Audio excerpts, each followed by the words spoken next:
All right. Hey, thanks for joining me, guys. Got your help me out here. Bjorn. Bjorn, yeah. Bjorn. I almost said Bjorn, but hey, you can call me Rick if you like to get back at me. And Paul, you got Paul. I don't think anybody ever messes your name up. No. For the audience's benefit, Bjorn and Paul own Blue Jay Renos in Canada. What part of Canada are you guys in? Alberta. Alberta. And if they're like most Americans listening, they have no idea where that is. It's somewhere in Canada. Go to Montana and then go north. Montana and then go north. Americans do suck in a lot of ways. Sorry about that. I'm included in that. Got an email from these guys, longtime podcast listeners. We've had a few conversations over the years. I think if we went back in our podcast archives, I think we've got you on a podcast last year, maybe. Does that sound right or no? Yep. Number 565 last year, and Paul talked to you way back in number 50. All right, 50 and what was it? 565. 565. All right, if anybody wants to listen to that. So today, here's what we're going to do. I got an email from you guys saying, hey, we've got this postcard. We want to send it out. I'm going to throw it up on the screen right now. And then I want you to tell me what you're trying to accomplish with this. And then we're going to go through some ideas of what we could do to perhaps make this program a little bit better. Because when I looked at it, my initial thought was, yeah, no, this is not where we want to be. So let me see if I can get this on the screen. All right. Does that look okay on your screen? Yeah, perfect. Okay. So here's what we've got. Postcard. Tell me what size this is. I think it's fairly large. Yeah, the plan was for something like 10 by 7. 10 inches 10 by 7. Okay, and for the benefit of those who are listening on audio, not watching this on video, I will be posting this postcard onto podcast resources under the appropriate number, whatever number podcast this is today. I don't know exactly what number it is, 800 something. Anyway, so tell me about the postcard. What are you trying to accomplish? So the plan is we spent quite a bit of time this year prospecting in 5 target neighborhoods, just walking the neighborhoods, finding houses that were ripe for siding renovation, noting the addresses, developing a mailing list. This was inspired by a conversation you had with a roofing contractor from Rhode Island that's got a massive list of these types of houses, and they've been using it with great success. So this postcard is meant to go out to these homes on a regular basis, trying to educate them about who we are as a siding contractor, since we believe that they're going to be in the market for a siding replacement in the next 5 to 10 years. Okay, and how do you determine that? Are you you're doing a visual inspection from the road and making a note in a notebook? Exactly. Okay, and what constitutes somebody who deserves to be on the list versus somebody who doesn't deserve to be on the list? So everybody that's in the neighborhood is already going to be sort of a target demographically, just because of where we are. They're only, we're looking at 400, 500 house neighborhoods, so they're not huge areas. So they're going to be like economically and demographically, they're going to be a fit more or less. So we're looking at the general state of the property, if it's cared for, and if the house needs new siding at that point. We're also tracking if the windows have been replaced and if the roof has been replaced. So if the windows and roof have been done and the siding is all that's left, that's going to be a higher priority for us. But if the windows have been done based on your visual observation of the house? Yeah, exactly. Okay, and are you looking? So are you just, if there's 400 homes in the neighborhood, are you just putting the whole neighborhood on the list, or are you looking for individual homes? We're not writing down ones that are not a target. So if the work's already been done, they're not on the list.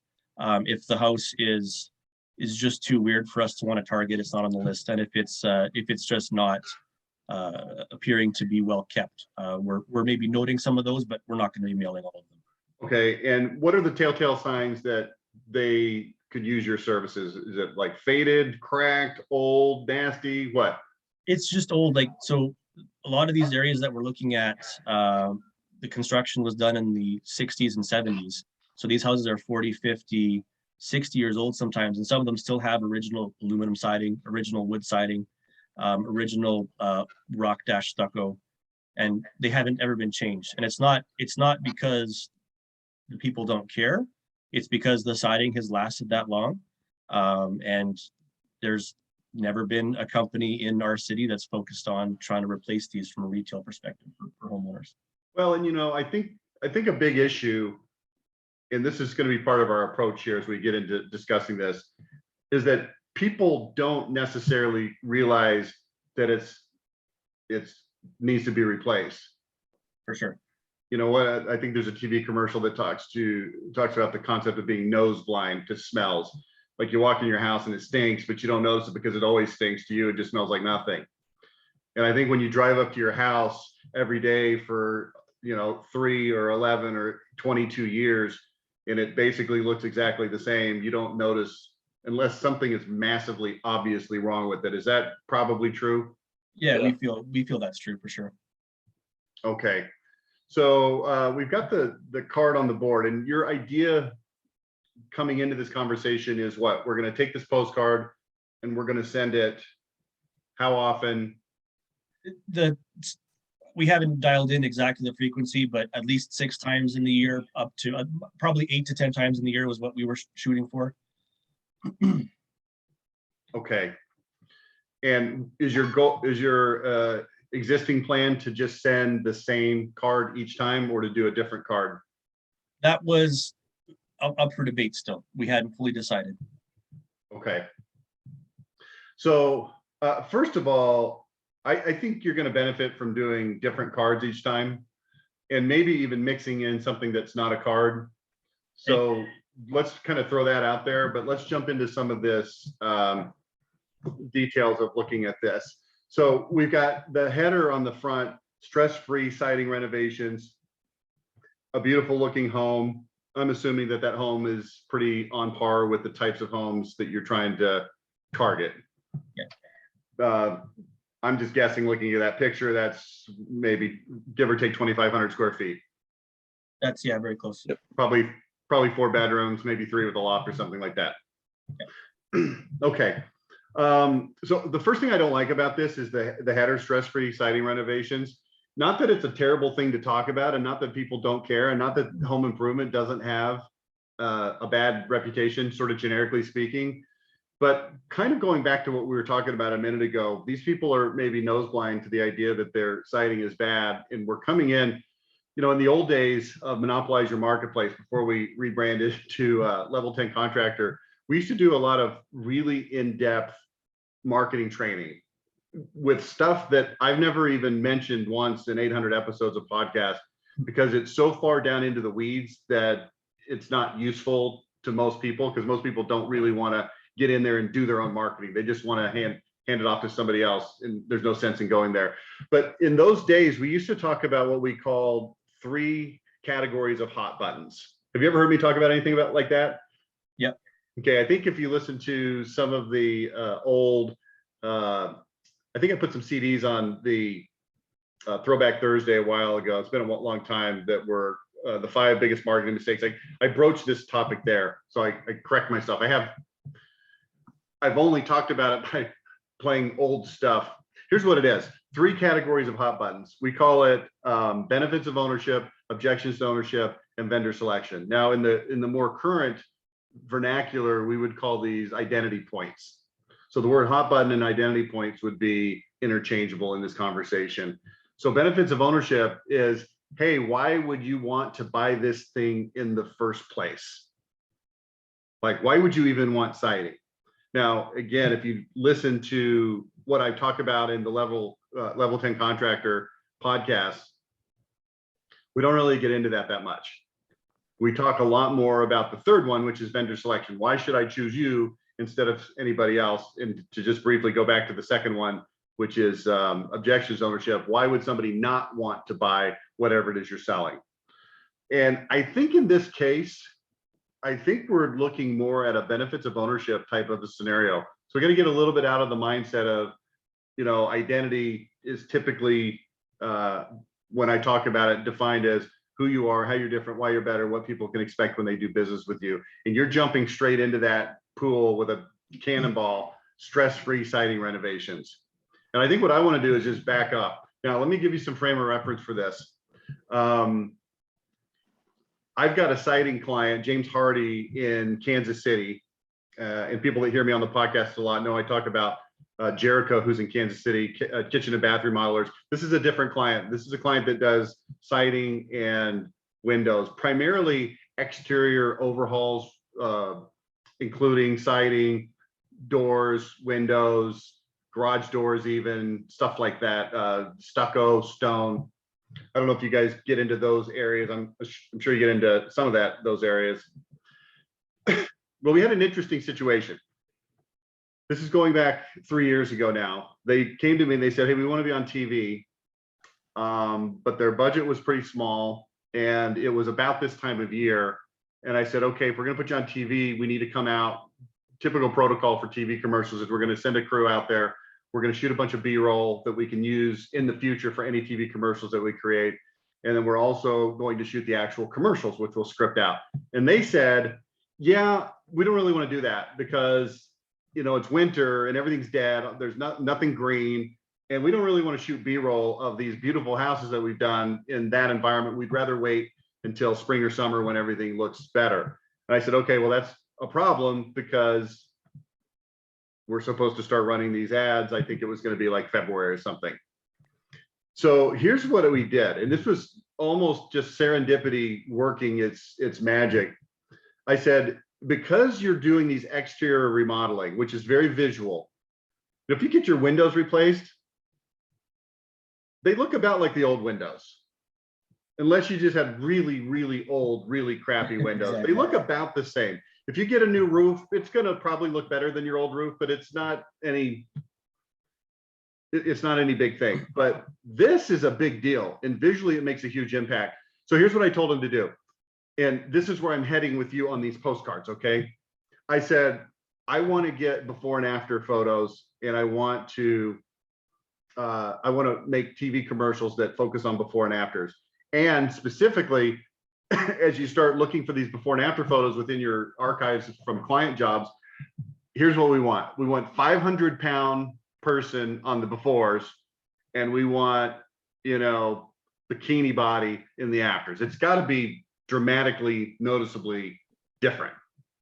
And they said, great. And they came up with stuff. And the ads that we created were really quite simple. They're the cheapest ads I've ever put together. I think they cost the client something like $250 a piece or something, $300. I can't remember.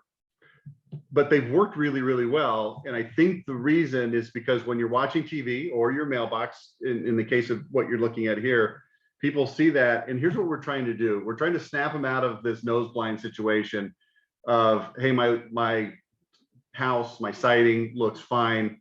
What are you talking about? Everything's great. I've lived here 22 years and I haven't really even thought about it, let alone taken action on it, and trying to spark their imagination. Now, are you guys aware of these? I know that you guys are probably in the top 5% of diligent podcast listeners, to the extent that you probably are more familiar with what's on the podcast than I am, because to me, it's kind of a blur after a while. Are you familiar with these ads that I'm talking about? Have you seen these? I don't think I saw those ones. No. Okay, I'm going to show them to you right now. Okay, thank you. And hopefully you'll get a good idea. Let me grab these real quick. The client is called Johnson County Siding and Windows, JOCO for short. That's their company name, JOCO. And I'm going to drag this over here. Can you confirm that you can see this list of Google Drive on here? Okay, so I'm going to go here to the TV ads. And I'm just going to play a couple of these for you.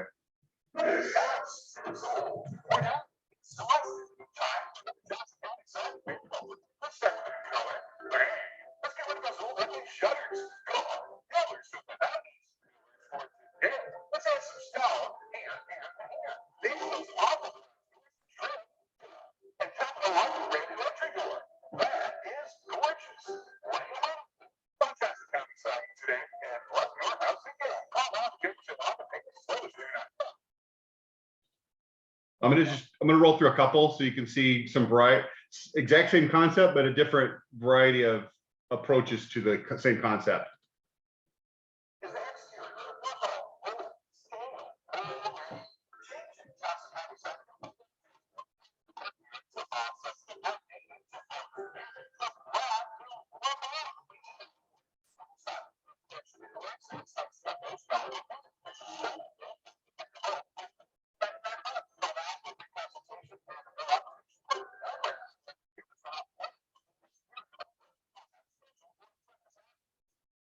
All right, just I want to show you one more and then we'll move on. I like this one.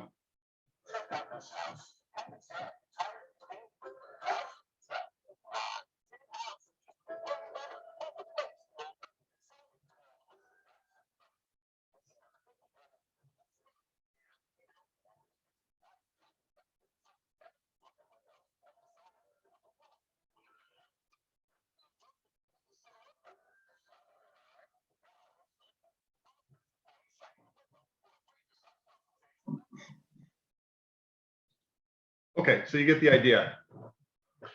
So I want to do something like that here, but before we dive too far into that, I also want to throw a different concept and idea at you also, okay? And here's what the other concept is. So we're going to take these two concepts, we're going to kind of put them out on the table. We're putting the ingredients on the counter, and then we're going to start making something with these ingredients in a minute. So one ingredient is the before and after concept like we just looked at. Let me make a comment about the before and after just to accentuate what I said before we looked at them. Now that you've seen those commercials, I want you to imagine somebody sitting in their home watching those commercials. We're not just saying, hey, your home is stale and outdated, it needs to be updated. We're giving them hyper specific ideas. Hey, what if you turn the window? What if you added a window? What if you put stone? Look at these pillars, look at your garage door. You know, very thought-provoking. So I like that element of those. So let's go to the second ingredient that I'm going to throw on the table here. I think it'd be really interesting to just be completely transparent with these people about what's happening with this mailing campaign. Okay. Hey, we were driving through your neighborhood and we saw that your house looked like crap in a nice way. Yeah. What if we did that? Hey, we've identified, what's the number of houses you've got on this list? 1,020.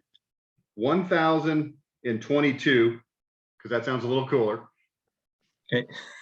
That might be the actual number. Now, here's what I want you to tell me next. What are the neighborhoods that they're in? I want you to tell me right now. Okay, so we've got Brander Gardens. What is it? Brander Gardens. Brander. You know, in America, we have Let's Go Brandon Gardens. Okay, sounds good. Brander Gardens. Ramsey Heights. Ramsey Heights. Patricia Heights. Patricia Heights. Okay. This is going to trip you up. Olescu. I'll just take your word for it. Olescu. Okay. And Garapi. Garapi. Yep. I think I spoke English up there. Olescu and what is that? Garapi. I can even read that one's a last name of somebody from history. Okay. So let me ask you this: 5 neighborhoods. How close in proximity are those 5 neighborhoods to each other? Quite close. Okay, so if I lived in Brander Gardens, would I have probably heard of these other 4? You've definitely heard of at least 3 of them. Okay, so I'm going to look at that list potentially and go, oh, that's right here. Yep. Yeah, exactly. And for sure, one of them is going to be familiar because I actually freaking live there. Exactly. Okay. And do you see where I'm going with this now? Yep. Hey, we've identified 1,022 homes in Brander Gardens, Ramsey, whatever it was. I can't read my own writing. I need my glasses to see what I just wrote. Ramsey Heights, Patricia Heights, Olescu, and Garapi or whatever, okay? And then I would like to see, have you done any jobs in those neighborhoods? Yeah, plenty. Yeah. Do you have any before and afters from that specific set of neighborhoods? Yeah. Okay. Do you have any that are anywhere in the neighborhood of 500-pound before and bikini body after? Definitely. From those neighborhoods? For sure. Yeah. So that's going to be useful. So I would make this postcard as big as you can. And I would literally go in there and say, we've identified 1,022 homes from these 5 neighborhoods that have old, outdated siding. Is it just siding? Yeah. Siding that needs to be replaced. Take a look at what we've done. Here's a before and after. And so maybe the main photo is, you know, the after picture with an inset of the before. Which of the 5 neighborhoods is the most prominent if you just had to pick one? Not that it necessarily anyone is particularly more prominent than the others, but which one would be if you had to choose? Let's say Ramsey Heights. Okay, so maybe we choose one from Ramsey Heights, or maybe you've got actually a better photo that fits better from a different one. It doesn't matter that much. So here it is. And then I would put that on there. I'd probably go to the homeowner and I would say, do you mind if we use your home? Yeah. And then I would actually put, if you feel comfortable with it, 1344, you know, Skyview Lane, Ramsey Heights, you know, subdivision, or however you know, what's the best way to say that. How much does it cost to do this typically in this kind of house, this kind of neighborhood? To do the project, but like $35,000 to $50,000. Okay, 35 to 50. Let's go on the low end, just for we're going to be like the car dealers here, right? We're not going to put the highest end car price. We're going to put the lower end, not deceptively low, but just on the lower end of our normal spectrum. So what I'm going to do is I'm going to pull up on my computer. I've got a little program here. If the sale is 35,000 bucks, and you are doing it on 84 months, 9.9 is 580. Let's get that down a little bit. Can you get that under 500 bucks? I'm sure we can. Okay. We went 120 months. What do you guys normally finance there? We actually don't do any financing right now. We're flirting with it, and we don't like our financing partners. We can't find one that we love. Is it a Canada thing? I think it might be. We're trying to figure that out. All right. And I'm assuming you don't want to hold notes. Pardon me? I'm assuming you don't want to hold notes. Can't float that yet. No, not ideally. Okay, No, so none we'll of throw the financing out. Yeah. Well, okay, as you are aware, I'm a big fan of financing, so I'll strongly encourage you in that direction, but we'll leave it out of the conversation right now. Yeah, and we're not going to say no to using financing for this type of a direct mail promotion. We've never done this before, so I would definitely listen to your advice. If you say that financing is key to making this work, we could certainly entertain that. Well, I mean, it's a whole separate conversation, but we'll have the short version of it now. And it goes like this. It's just a lot easier for people to say yes to higher amounts when there's financing. That's just a thing. Mm-hmm. And, you know, I've had conversations with contractors over the years in their opposition. I'm not saying you guys have opposition or opposed to financing, but when they do, the conversation goes like this. Oh, well, our clients don't need it. Like, you realize how much $40,000 is? It's not an insignificant amount of money. And if you've got some way for them to make that on payments, you know, and my preference is to go into the home and to say, hey, Mr. and Mrs. Johnson, what kind of budget did you have in mind on a monthly payment basis for this job? Obviously, siding is a big deal, and it's not inexpensive. So I'm sure you've been thinking about how you're going to pay for it. Do you have any budget number in mind on a monthly basis? Now, that's a great way to start a conversation, because if they are not interested, they'll say, oh, no, I'm just going to write a check. Okay, great. Now we know. Mm-hmm. But they might say, well, I don't know, we haven't really thought about it. Okay, well, let's think about it for a minute. What would fit comfortably into your budget on a monthly basis? And here's why I like this approach, because I like to say to that person, let's say that they come in and they say, I don't know, 500 bucks a month.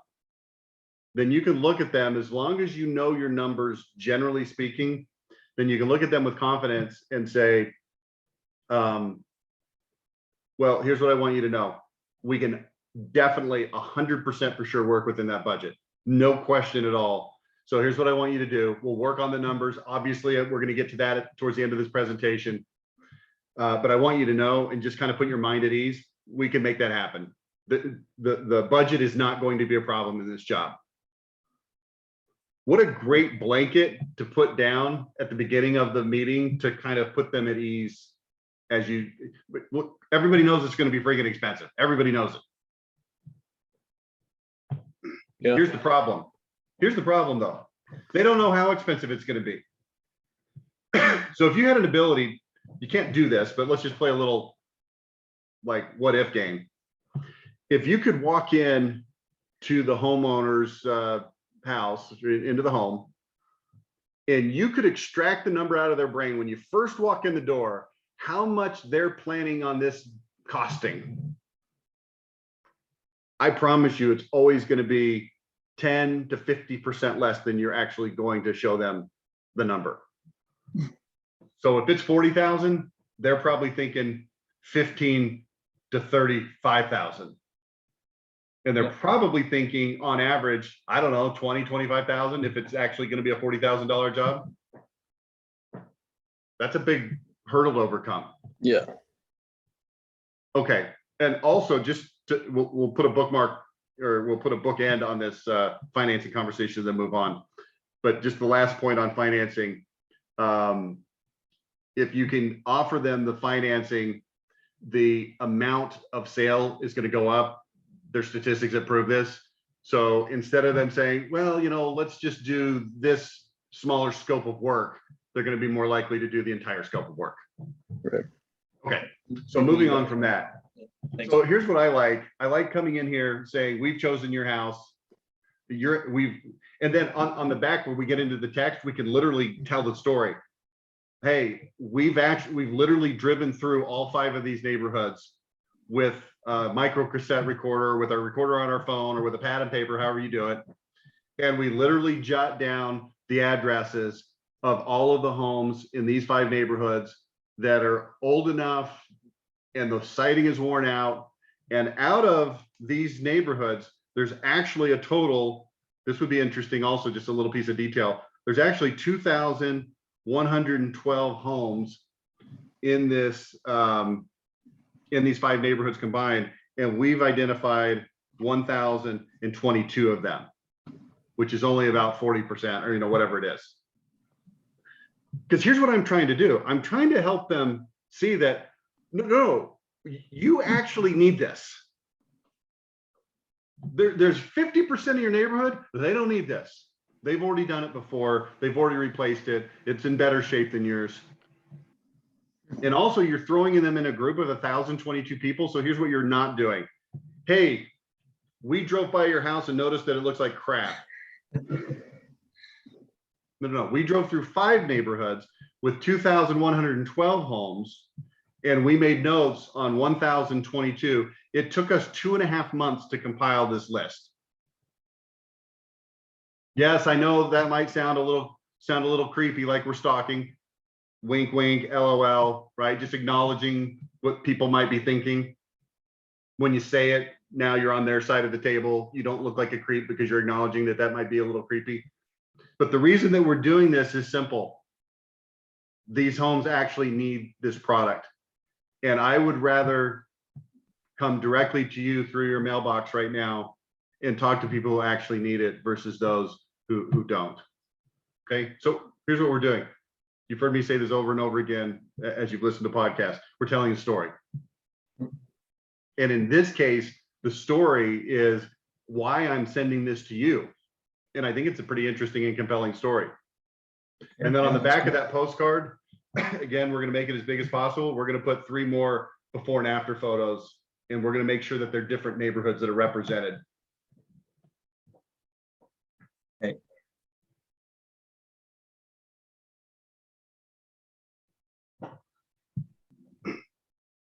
Now, how micro should it be? Like, is it better to have it all 5 neighborhoods lumped together, or is it better like 2 of the neighborhoods are by themselves, then one's kind of a little bit in between, and then the other 2 are a little further away?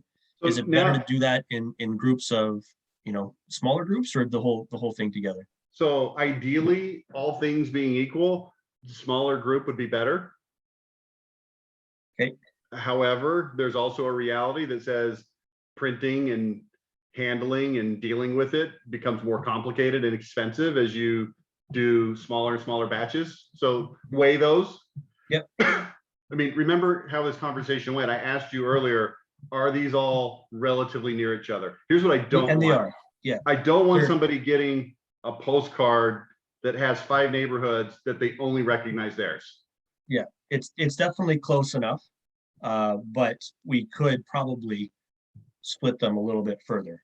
If they only recognize 3 or 4 out of 5 neighborhoods, that's okay. Because here's what I mean, you just got to put yourself in people's shoes to think what they're thinking. If I see a list of 5 things and I recognize 4, then I'm going to assume that I don't recognize the 5th because it's my fault that I'm just not familiar with it. Not because it's something that's weird that I probably shouldn't be familiar with. But if I see a list of 5 things and I'm only familiar with 1, then I'm like, I don't even know what this other crap is. That's their fault, not my fault. Yeah. Okay. Cool. I'm going to pull something up here.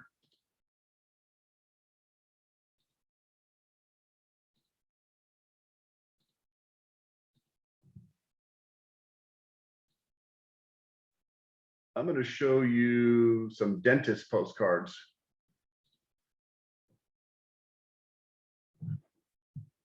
I'm not showing you this part of the postcard because I don't want you to emulate what you're seeing right here, but I do want to show you the back.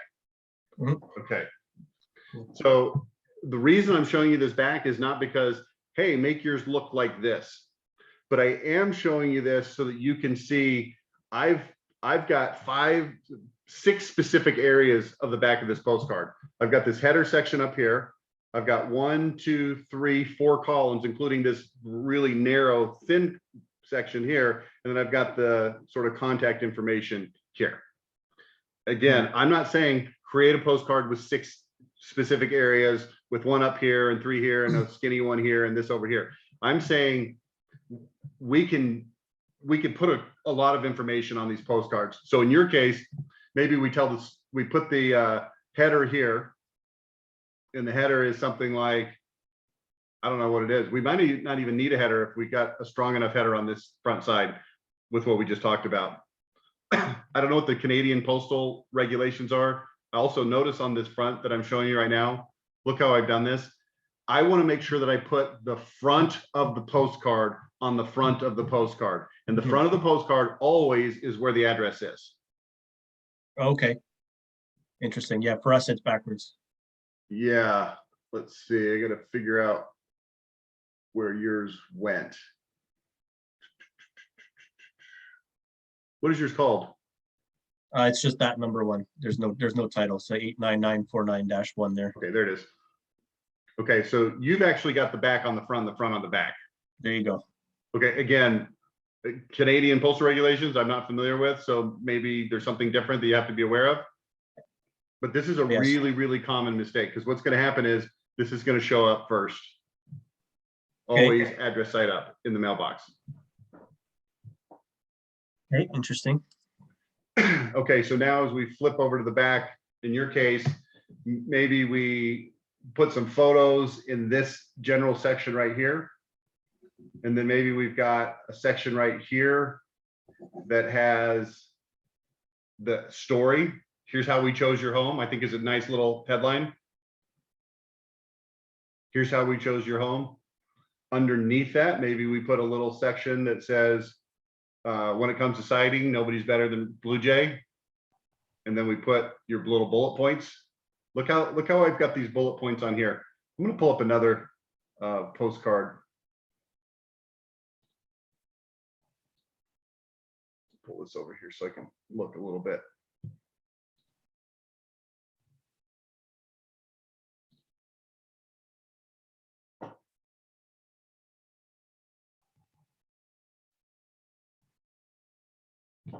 Okay, this is some other dentist postcards. I used to have a buddy that was a dentist back in Texas, so I just helped him out and wrote all these dental postcards for him. Again, I'm just showing you some design elements that make stuff easy to see. 7 reasons patients love Dr. Martin. 1, 2, 3, 4, 5, 6, 7. We've got the header. We've got a little teeny bit of text under that. It's really easy to look at and quickly see, we don't require a deposit. We have a, 50-year warranty. We're rated whatever with the better, whatever your 7 points are. Yeah, I'm surprised at how much content you're putting on. That's a surprise to me. Not that it's, obviously you're doing it right, but I would have thought that your advice would be to reduce the content. So that's really interesting. Well, let me show you the rest of these postcards. These are the fronts of these postcards, and we got a ton of them. Gotcha. I mean, look at this one right here. Why are you putting off replacing your siding? Too expensive. No problem. Looks fine, whatever.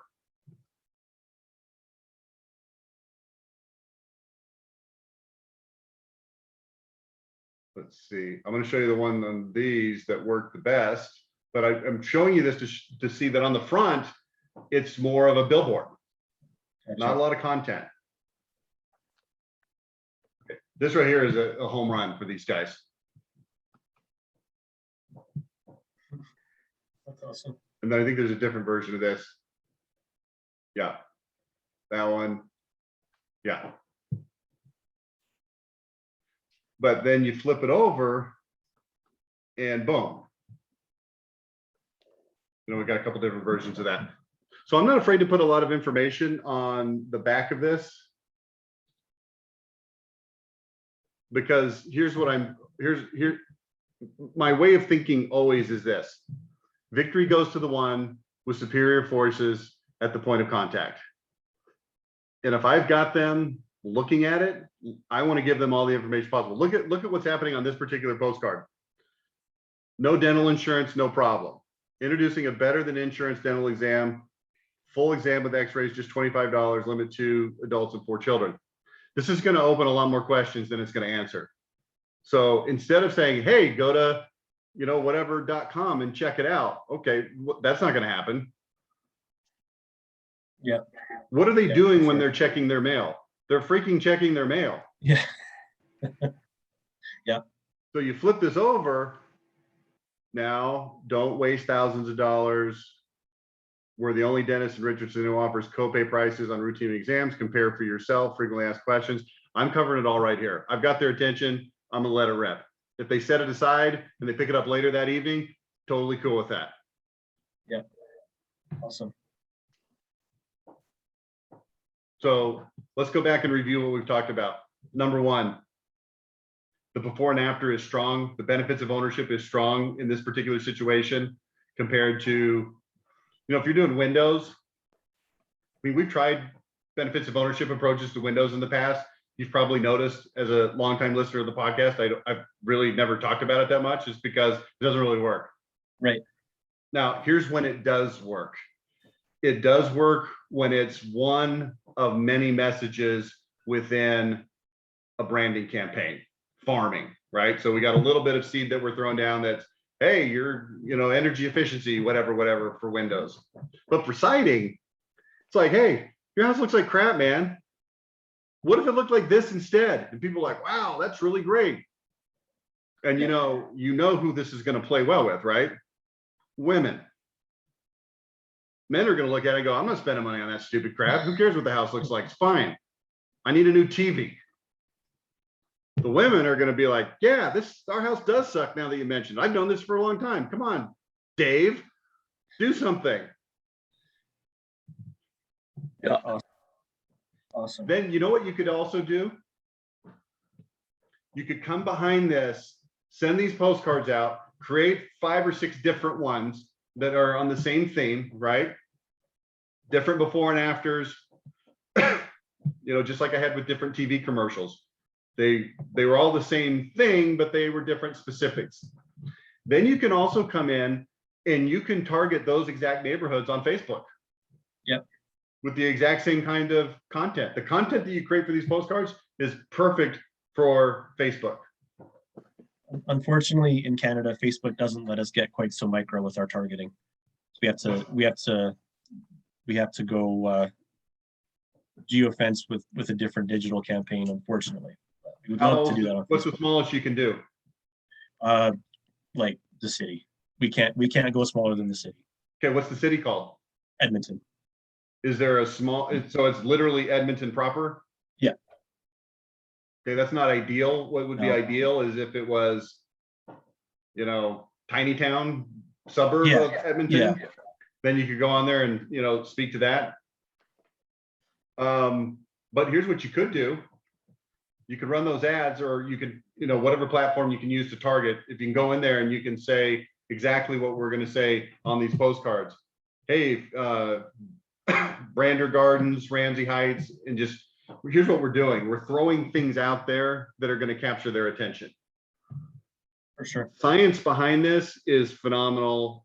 Again, this goes back to things that I used to talk about a lot, but I don't so much anymore because nobody really cares, because they don't want to do it. They just want somebody to do it for them. But you've heard me talk about reticular activating system. Yes. Yeah, and the brain is always on the lookout, literally 24 hours a day, 7 days a week. Even while you're sleeping, your brain is scanning the environment for things that are familiar, unusual, or problematic. Yep.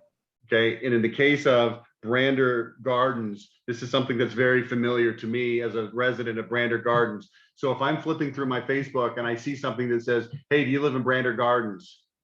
It snaps people out of alpha mode where they're not paying attention into beta mode where they're like, hey, what's this all about? I got to pay attention. I got to figure out what's going on here.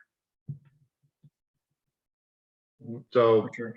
we don't have to get too caught up on the Facebook part of this, but that's what I would do. And then also, here's what I would do. So I'd send a postcard, send a postcard, send a postcard, and then I might drop in a check mailer. Okay. You're familiar with the check mailers, right? Yeah.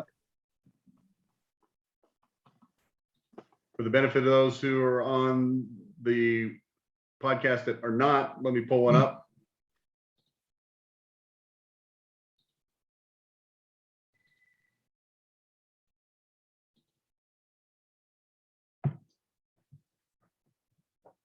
Okay, this is for Jericho, obviously.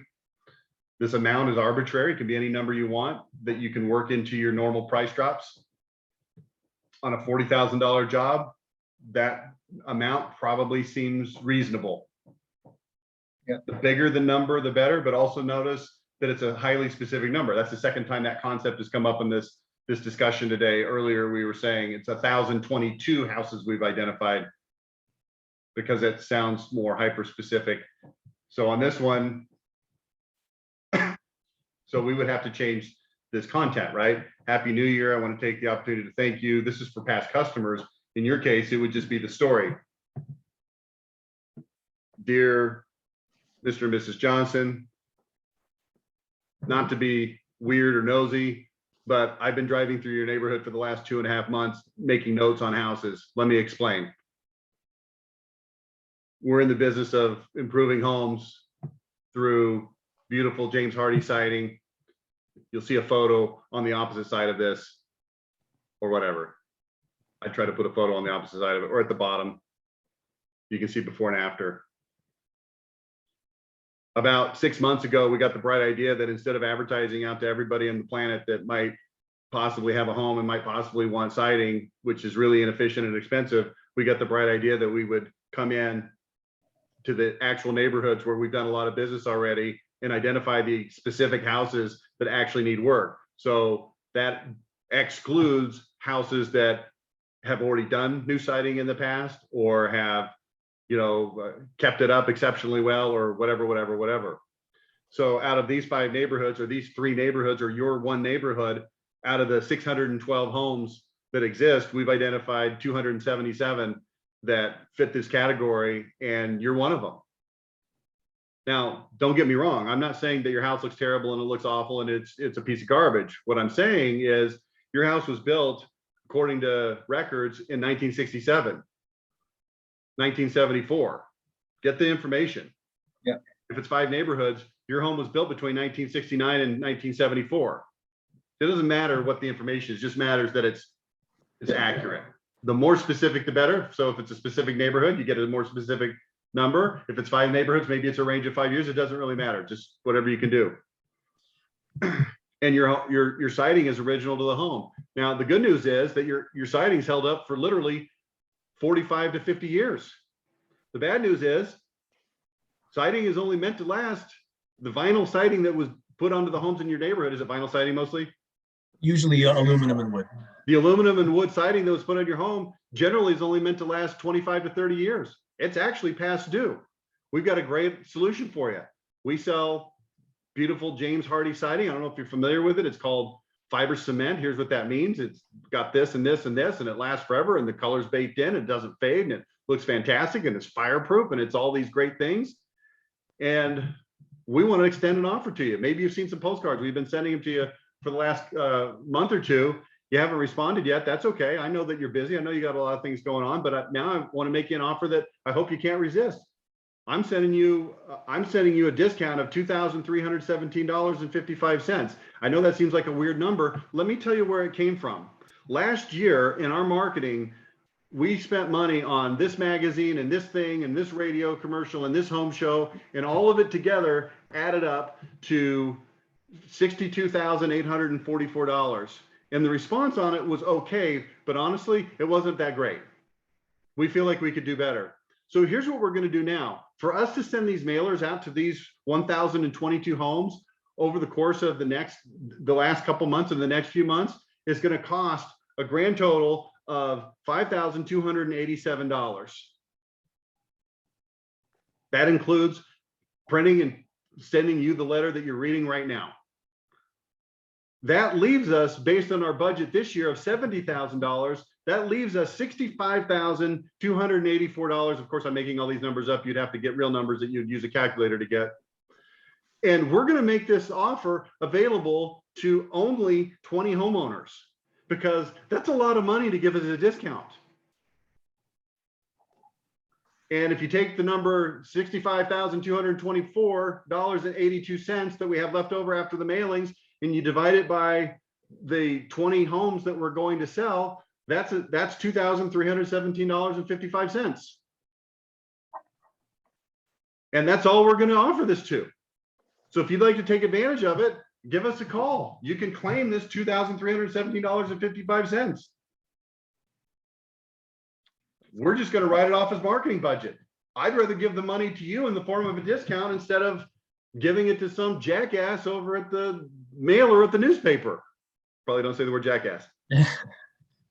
No, that's a lot more compelling than the letters that I get with check mailers from other companies in my mailbox.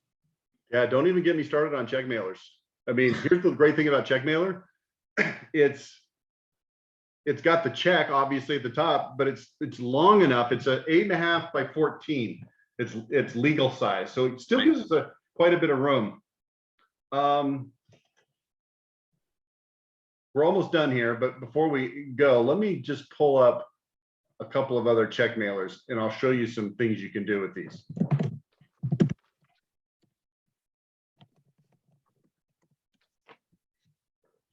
What? Oh gosh. Hello. Sorry. My computer hates me. Actually, I'm just stupid and doing the wrong thing. All right. Check mailers. Where are you on my computer? Oh my gosh. Oh, a ton of stuff on here.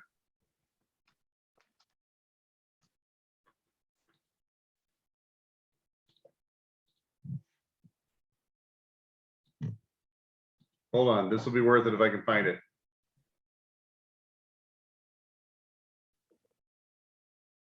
I'm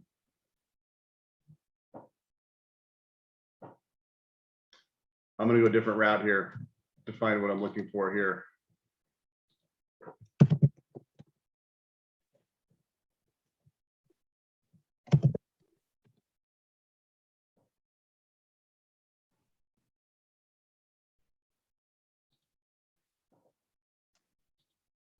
Well, why can't I find what I'm looking for? Well, I'll find a couple and send them to you. I've done some in the past where on the back of it we put a bunch of photos. Mm-hmm. Really nice. Okay. Cool. I've done some where we tell a similar story. It's what I call the rationale version, where we say, here's why I'm giving you $2,700 out of the blue. It's to offset the cost that we normally spend on advertising. It's a concept that we came up with literally in 1995, doing business with a Lexus dealership of all things. sending people $294 checks for good towards oil changes and service in their department instead of spending it on the radio that didn't work. Right. Works. So anyway, what questions do you have for me? The one question would be frequency. I know you've talked about like, you know, doing these things every week, every 2 weeks. Obviously, the more the better to a point. What would be the minimum frequency you'd consider for a program like? Okay, now you're really you're pushing my hot buttons. Okay, fair enough. I love this conversation because here's what I tell people: marketing is about, it's a calculator. It's your most important marketing tool. So here's what we're gonna do. We're just gonna run through this. Average job is gonna be how much money? About for these neighborhoods, probably we'll call it 30,000. 30,000. How much are you willing to spend on a job to get it? Marketing wise. We know that other companies would spend, you know, happily 10%. Other companies do. Yeah. Here's how it works.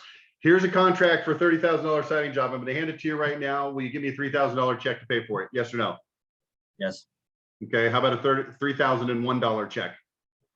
Sure. Sounds good. Yeah. 3,200. Probably we would stop there.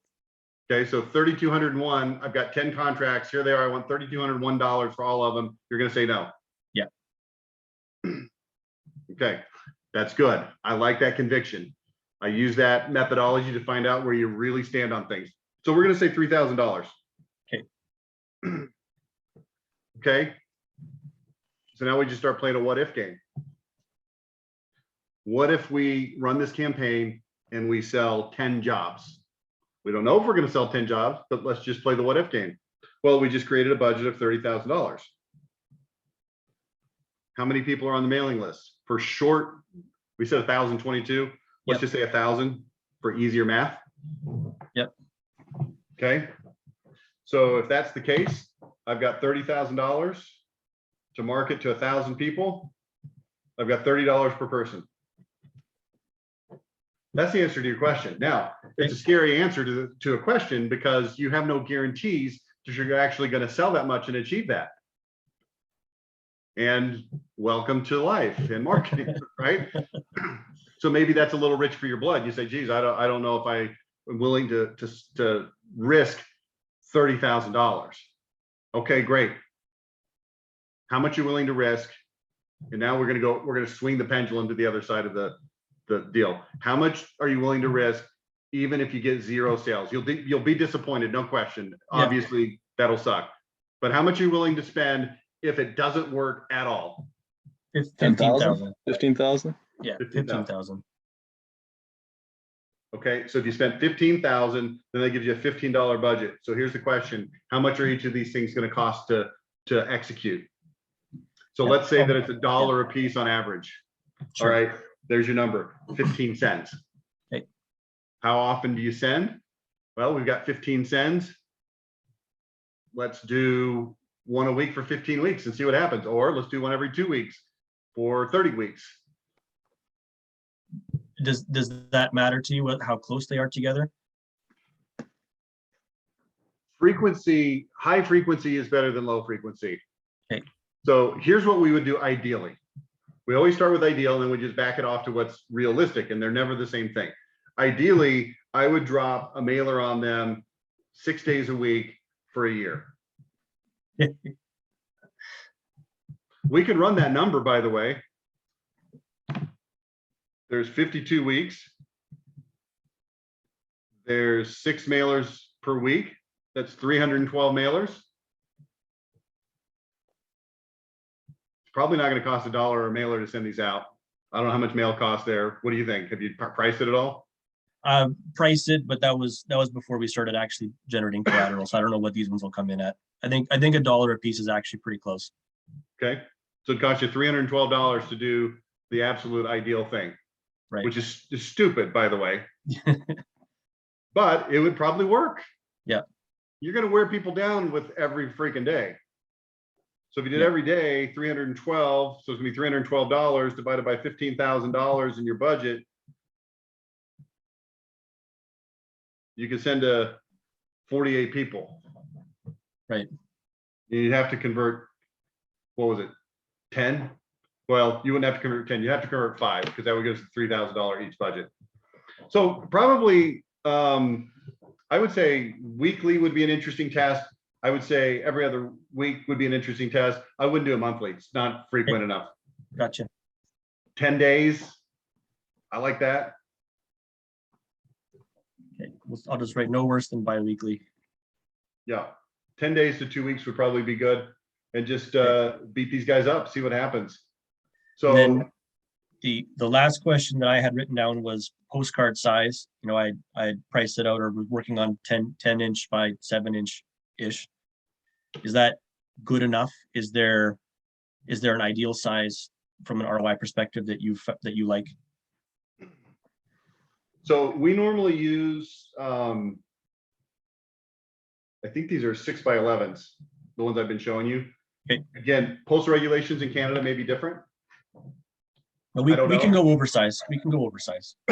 Now, It just costs more. It just costs I'm more. gonna throw another thing at you, and I want you to hear me out.